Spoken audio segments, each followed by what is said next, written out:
And also we should think that this is not just an imagination. This is the real Buddha. And also we should think that this is the combination of all the Buddhas of the 10 directions and 3 times. If we think in this way, and if we pray to this Buddha that is in front of us, then it is same like taking refuge in all the Buddhas of 10 directions, or Buddhas of 10 directions and 3 times.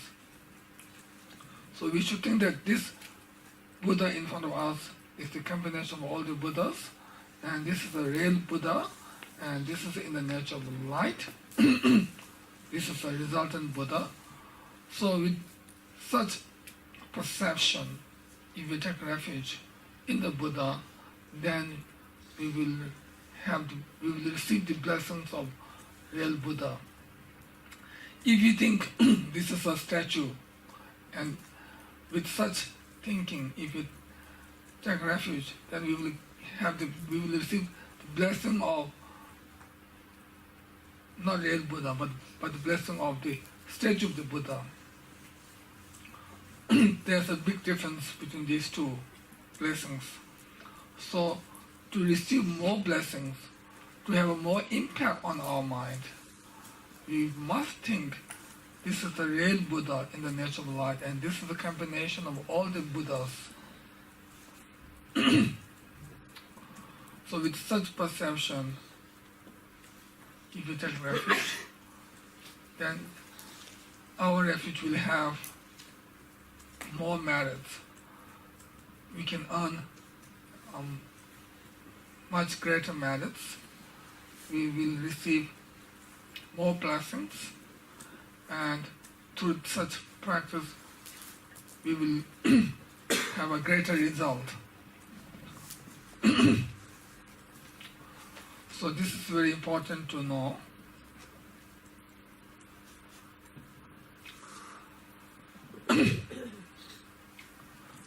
So we should take refuge mainly in the Buddha with 4 Mahayana special qualities, 4 special qualities of the Mahayana tradition, or Mahayana refuge. And then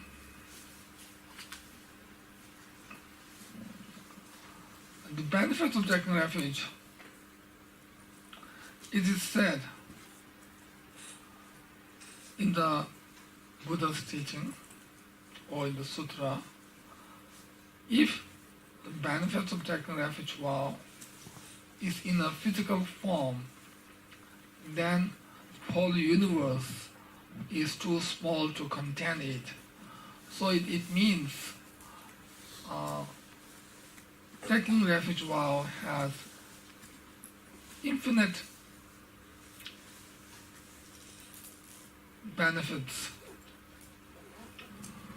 So just by taking refuge, one will not become Buddhist. One will become Buddhist after taking the refuge vow in the proper way with the right motivation. And after receiving the proper refuge vow, the genuine refuge vow, and then we need to keep the rules or the precepts of the refuge. Actually, there are many precepts or many rules, like common rules and uncommon rules, or general rules and individual rules or the precepts of refuge. So general rule or the common rules or precepts means, first, we should associate with the holy beings or with the good practitioners, which means we should associate with a qualified master, with qualified guru.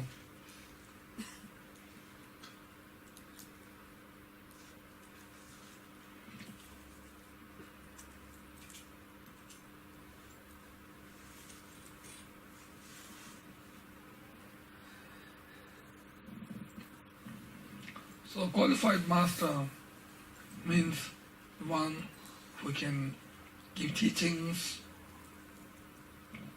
on different subjects of Dharma, like Saravakata Padeva Buddha's teaching, Mahayana teaching, or the Paramitayana teaching, and Vajrayana teaching. For example, a qualified master means one who has the vow, one who knows the Dharma, one who has the compassion towards the followers.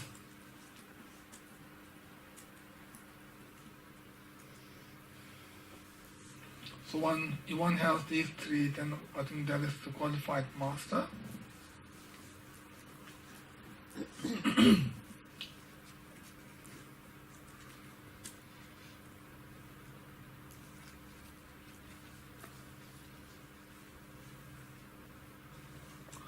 Mainly, qualified master should practice Buddha Dharma, the Dharma. That is very, very important. Like myself, I'm not a very serious practitioner, but I just try to pass down the message of Lord Buddha or the message of our great masters to you now.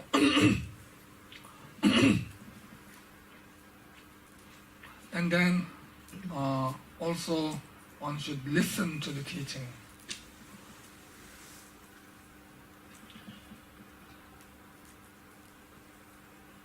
One should listen to a genuine teaching, not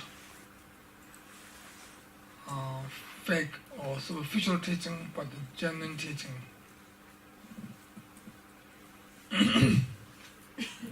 So, genuine teaching means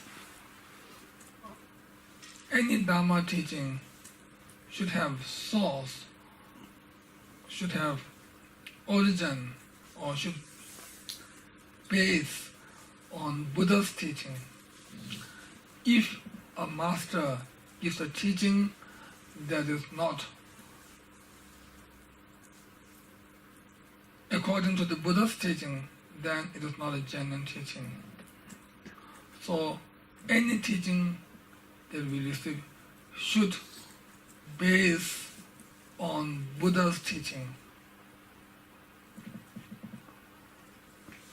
And also one that is practiced by the great yogis, that is expounded or explained by the great Panditas, and one that is translated by the great translators, and that one that is well known amongst the scholars, among the masters. Such teaching is a pure teaching. Such teaching is real Buddha Dharma. So one should listen and teach and practice or do meditation on such pure teaching or such genuine teaching.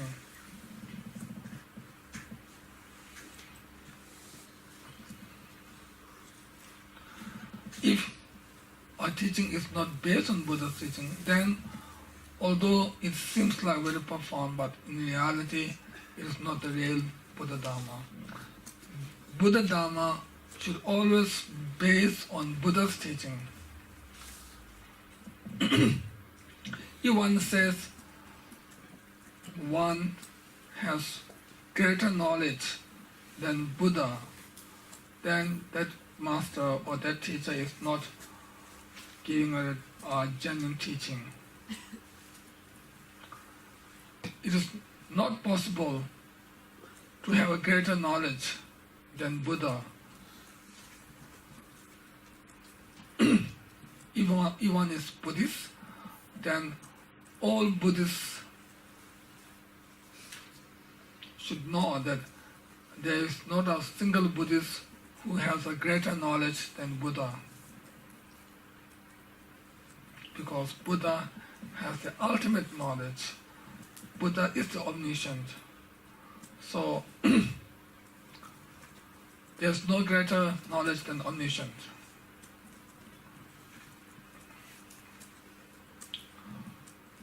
So anyway, one should listen to the genuine teaching, and also not only we should listen, but we should also follow the genuine teaching.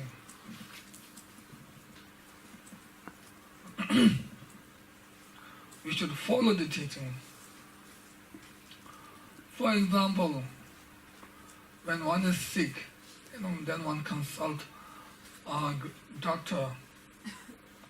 Just by listening to the doctor's advice will not cure the sickness. After listening to the doctor's advice, then that patient must follow the doctor's advice.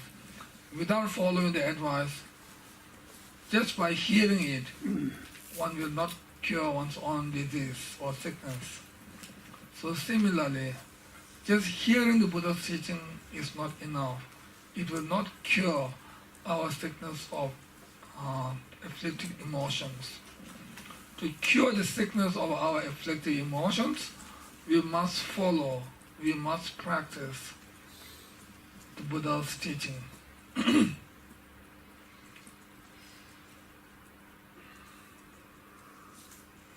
So we should behave according to the Vinaya's teaching or Vinaya's rules, and we should meditate according to the sutra,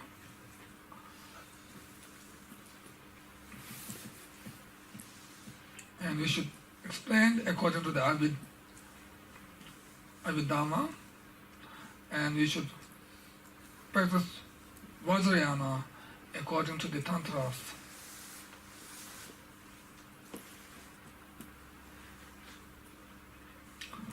If there's a teaching that is not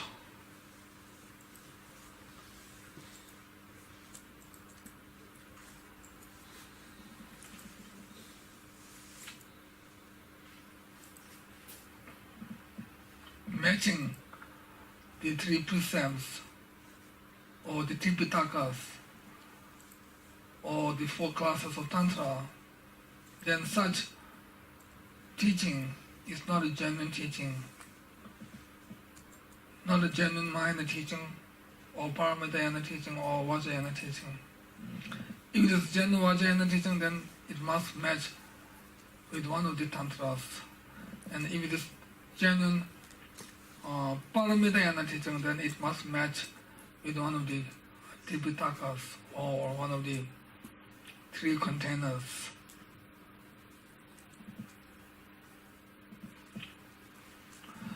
And then one of the precept or rule is that one should think that when one sits, one should think that one is rely on triple gem.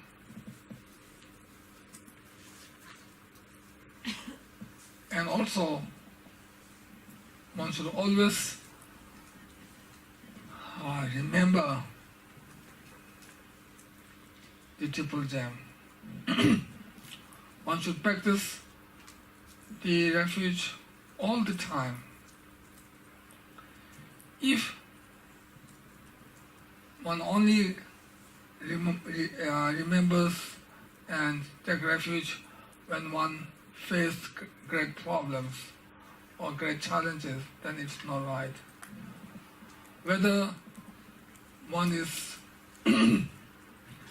feeling mundane, one is enjoying the mundane happiness or not, one should always take refuge. One should always generate faith and devotion and take refuge in the triple gem.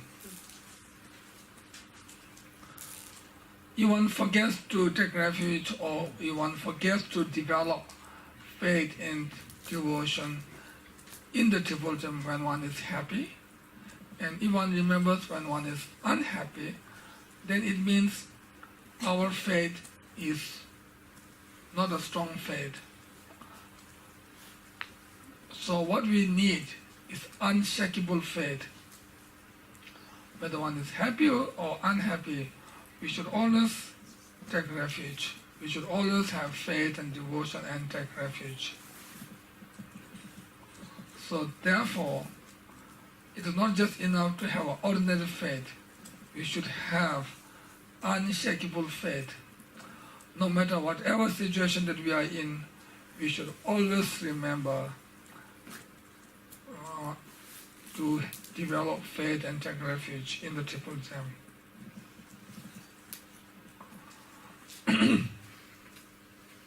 And also, wherever we go, we should remember the Triple Gem.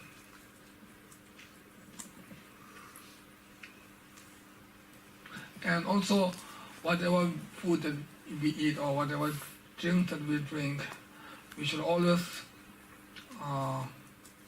offer to the Triple Gem. First, we should offer to the Triple Gem.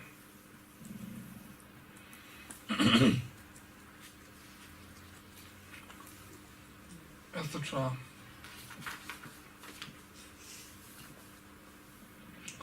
So these are the precepts. And also,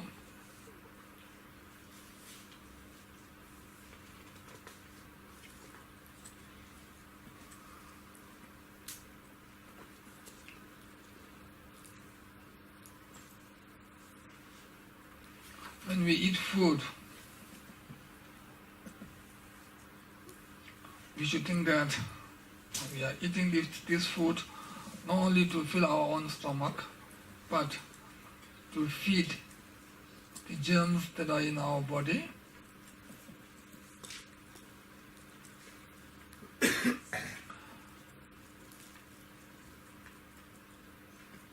So through this eating, one can also benefit the germs that are in our body. And then also think that in the future, when one becomes Buddha, then these present germs that are in our body will be the followers of our Gitu Dharma, or we are giving teachings to them.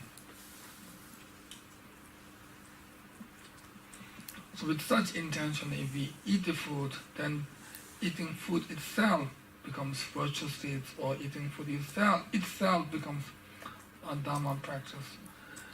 So generally speaking, like eating, walking, sitting, these are considered as a neutral deeds. These are not virtuous or not non-virtuous. But if we do this with the right intention, or with the right perception, or with the right visualization, then this also becomes virtuous. This also becomes a Dharma practice. But if you do this with wrong intention, then this can also become negative actions. So neutral deeds like these can convert into virtuous or non-virtuous. So therefore, we must put effort to convert these neutral deeds into virtuous actions by having the right intention or by having the right visualization.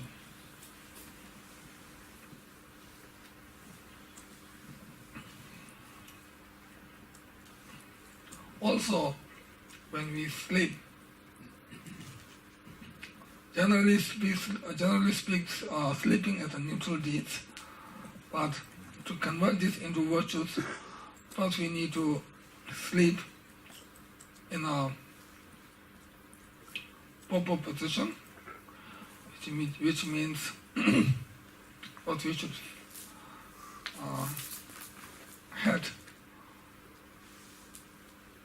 our head should face towards east or north, if possible. If not, then we can just imagine that we are our head is towards east or north, and then we should sleep on our right shoulder. So anyway, with the right posture, we should sleep.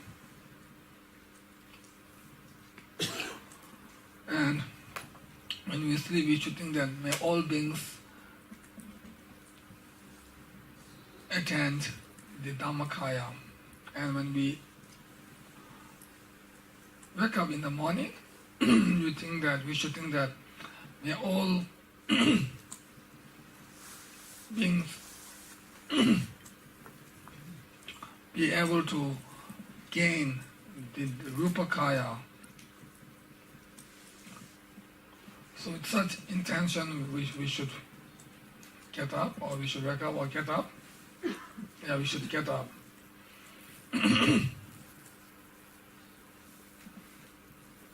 So,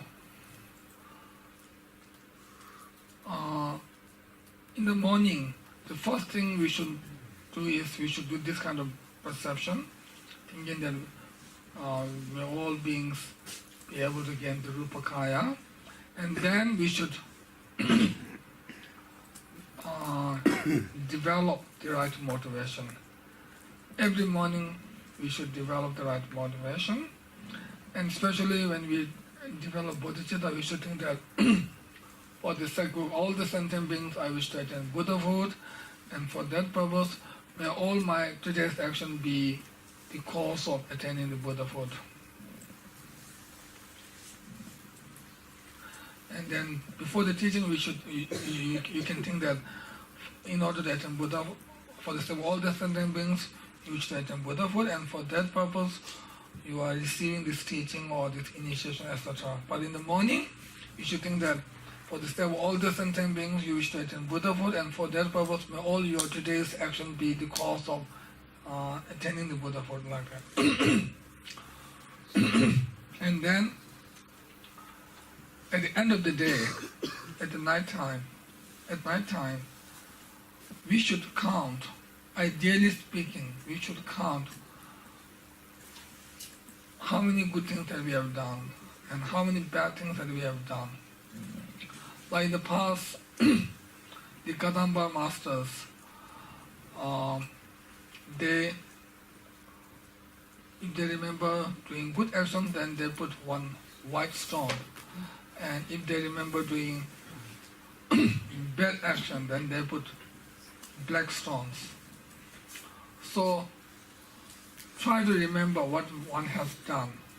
If one has done good things, then just feel rejoice. Without any pride or arrogance, one should just rejoice and feel happy. And if one has done non-virtues, then one should feel regret, one should feel remorse, so that one can reduce the power of negative actions.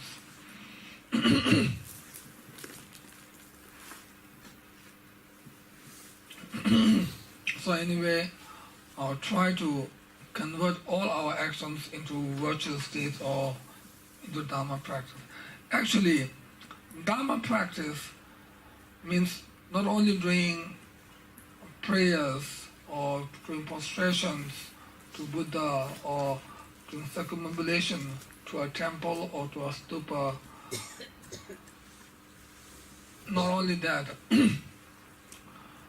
with the right motivation, if one does good action in their own house or at their workplace, if they do good actions with right intention, then that itself becomes a part of Dharma practice or part of virtual states. So we should start having loving kindness, compassion from our own family. So within the family members, one should have loving kindness and compassion. One should respect each other. One should not argue to each other, or one should not beat or scold each other. One should respect each other as a human being, as a precious human being, and one should respect each other as the object of their own loving kindness and compassion. So if one can develop loving kindness and compassion to each other, then naturally one can have a very happy life together. One can have a very harmonious life together as one family. And then one can extend the loving kindness and compassion and the harmonious life with the neighbors, with others, or then finally with all the beings. One should extend one's own loving kindness and compassion to all the sentient beings without any exception. So we should do this starting from one's own family members.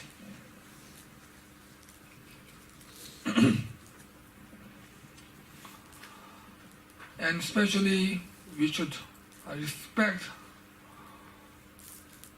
those who are lower than us or those who are weaker than us, those who are poorer than us, etc.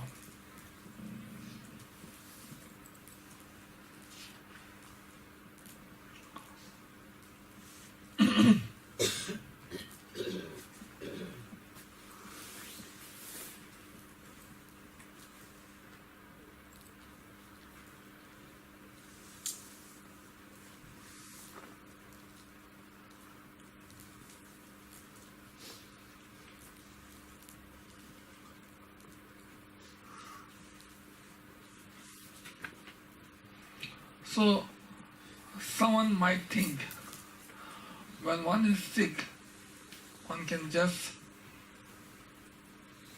rely on Buddha's teaching or Buddha Dharma, and relying to a doctor, relying on medicine is against the refuge rule. But this is not right. One can still keep the rules of refuge while consulting a doctor, while taking a medicine. Because Buddha himself said patients should rely on doctor and patients should rely on medicines. So taking medicine or relying on doctor is against the refuge, against the precepts or the rules of refuge is not right. One can still keep the rules of refuge while consulting a doctor or while taking a medicine.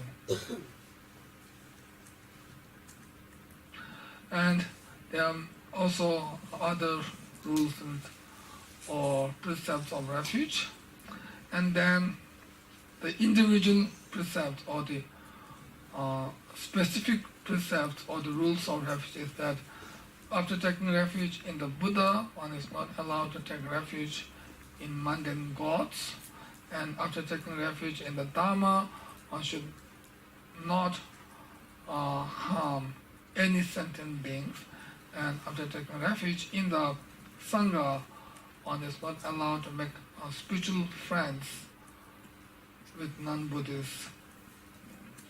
So it means one can make mundane friends with non-Buddhists, but one should not make a Dharma friends, or one should not make a spiritual friends with non-Buddhists.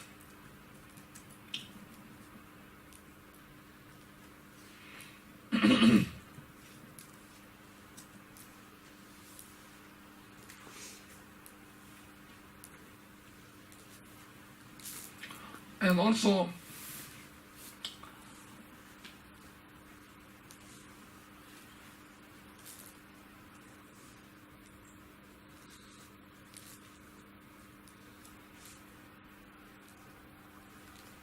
after taking refuge one should